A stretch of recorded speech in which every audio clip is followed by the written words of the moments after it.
Alright, hello everybody, and welcome inside my Ableton project for the remix of Apashe's Uebok. I hope you guys enjoy, and I hope you guys learn something.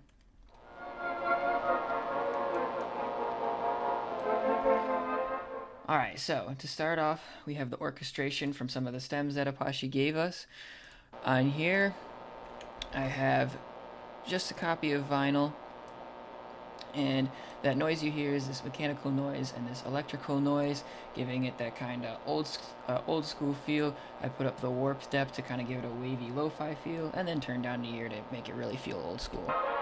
So that's how I get this, and I got this EQ boost in a little bit of the low mids, and that's pretty much that for the intro.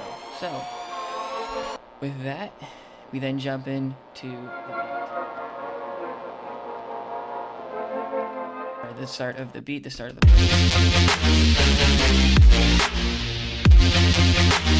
So for the first part, we only got two things going. We got the horns that were part of the stems, and I have an OTT and a saturation knob going. This is just to give it more high end, to give it a little more grit, to just make it sound better and a little more dubsteppy. So here's what it sounds like without those things on.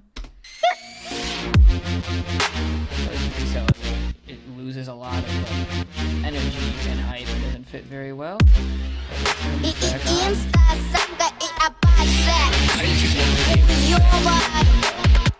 As you heard there, as we were going through, you heard some of the vocals that I took. For the drums up here, not too much to say. We have Cymatics kick here, we got it compressed, and then we have an auto filter here with the build-ups, and just cutting out some things, boosting up the low end to give it a bit more punch, cutting out this for because most kicks that doesn't sound good in that frequency, and then cutting out some of the high end because I didn't want the click. We also have the snare here, which is actually 3 different sounds. That all together sounds like that. With the rest of the song, really gives it a nice vibe. In my opinion, we got the hi-hats here, nothing too special. Just something I thought that sounded cool. I actually took it from the song. This is in this simpler, very zoomed in little piece of the hi-hat that I like. Boosted the high end just a tiny bit, give it a little more sparkle. And then I have just a little bit of fun of percussion rim shots here as well. Let me turn the solo off, just to kind of give it something little flair to do a transition. Up here, this is how I personally do my sidechain.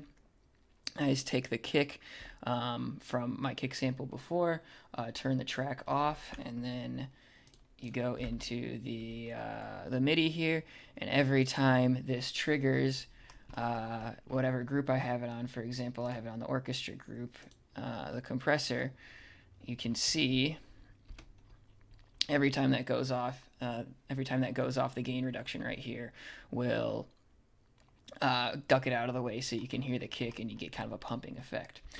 Alright, so that's pretty much it for the intro. The only other thing is I added the orchestration back on top.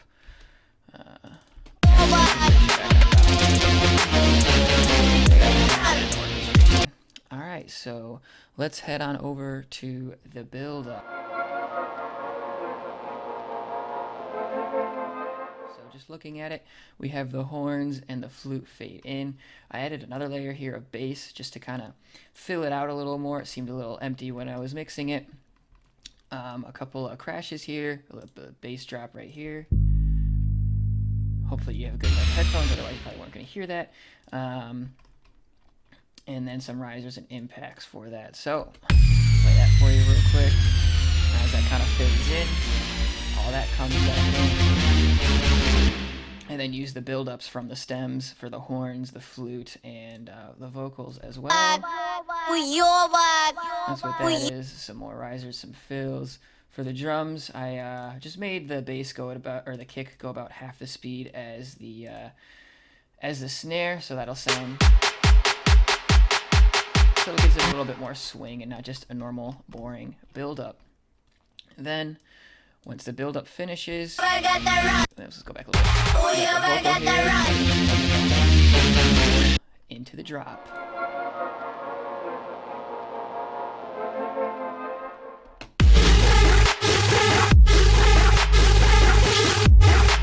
the drop I had a lot of fun making. It was something a little different, so you can see I got these things labeled as wavetable down here, and surprise, surprise, I don't actually use serum. I use pigments for my wavetable. So let me drag that over here, and what I did is I just loaded in, as you can see here, the horn stem that came with it, put it in the wavetable, and just messed with it a ton. This is kind of what the waveform is doing while it's being played. Let's play it solo.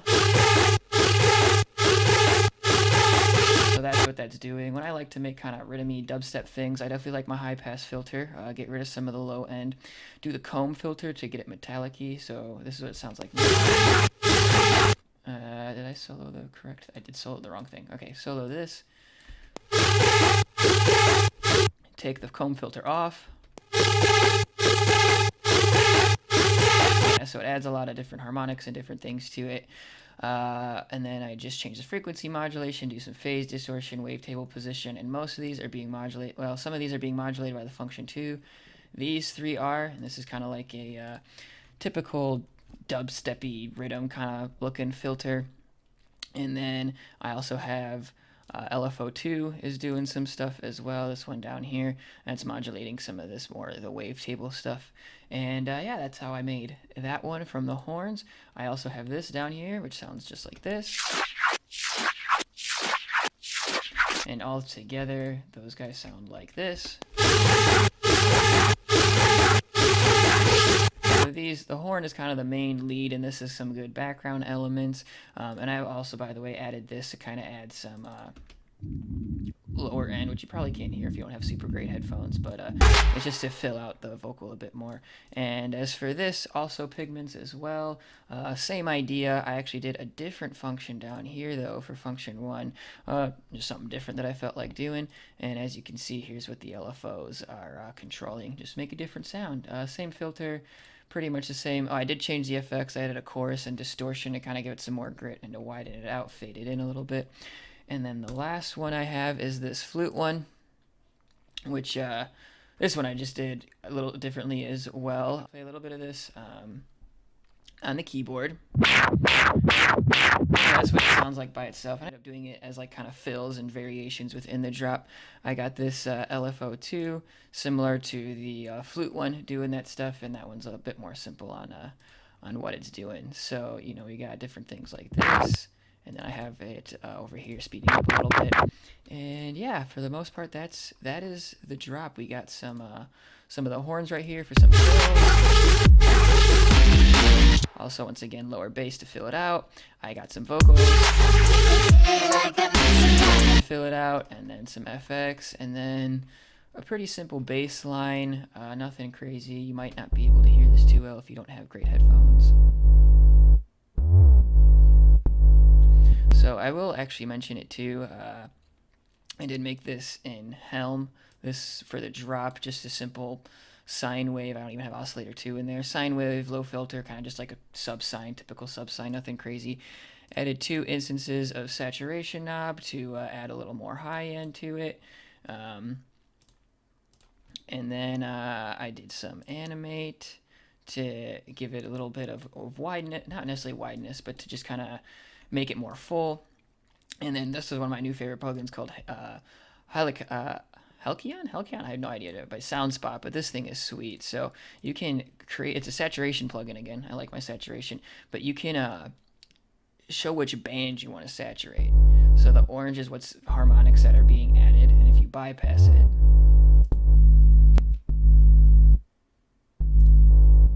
so you can hear it's got a lot more grit, and it's good for phone speakers because it picks it up a little better. And then the last thing I did in this section is I just added this like crash, splash, whatever you want to call it. It hits with all of the snares in this section.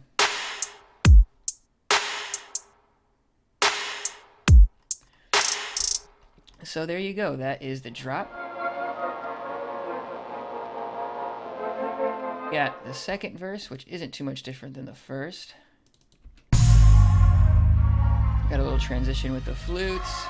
And we have the horns from before, bass here, the orchestra is going to come in later. And we have the bass on the kicks as we had earlier. The only difference is I added the crash ins on some of the kicks and snares just to make it a little different and to make them stick out a little more. And as we go down, I have a new vocal chops.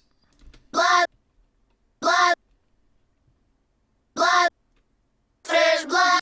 And then the last thing I added was this flute. So what I did is I took the flute stems, stuck it in simpler, zoom in way here. It's just playing this this little piece right here. Got a little overdrive, some reverb with this Oracle plugin, also a very cool plugin.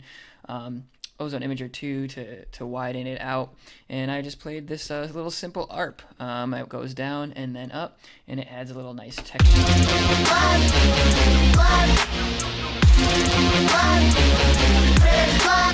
So I think it fits really well with you know, the whole orchestration with everything.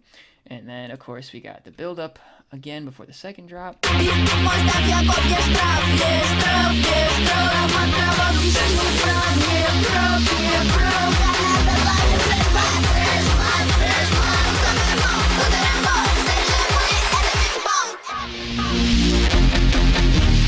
And then we go into drop 3. Song, you know, you got this kind of like filtered intro.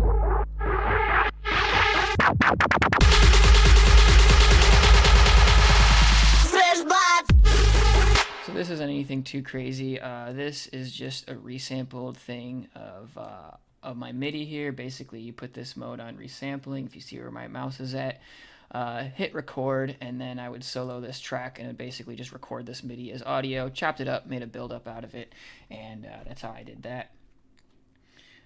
And then, yeah, so then this drop here is pretty much the same as the first one. And same with the horns in this spot as well. So this is all fairly normal. This is where I changed it up a little bit. So I did a lot of automation on these. So for this, the flute wavetable here, we'll go to pigments, and I changed a lot of the function tempos. It looks kind of crazy like this, but you can hear it get faster there. I'll just solo this so there's not so much noise. That one's pretty fast. That one's really slow, and then I got this one super fast. You know, it just kind of adds some. It's a super easy way to change the whole sound without really doing too much work. So that's what I did there. Added that variation, and then added the flute in there as background.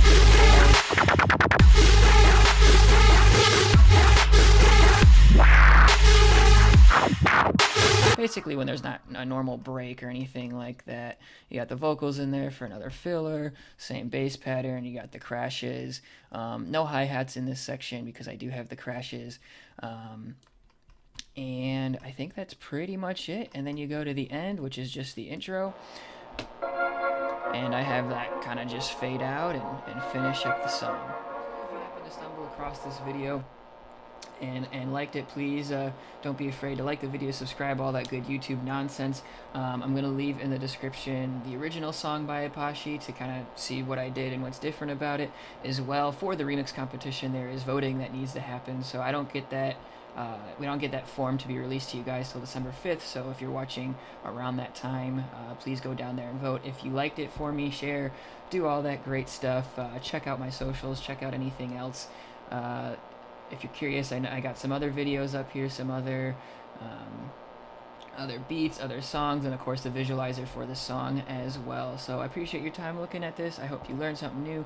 Let me know if you got any questions. I'm happy to answer any of the few comments that I will get, and I hope to have you guys stick around, and I hope to keep making great content for you guys. Thanks.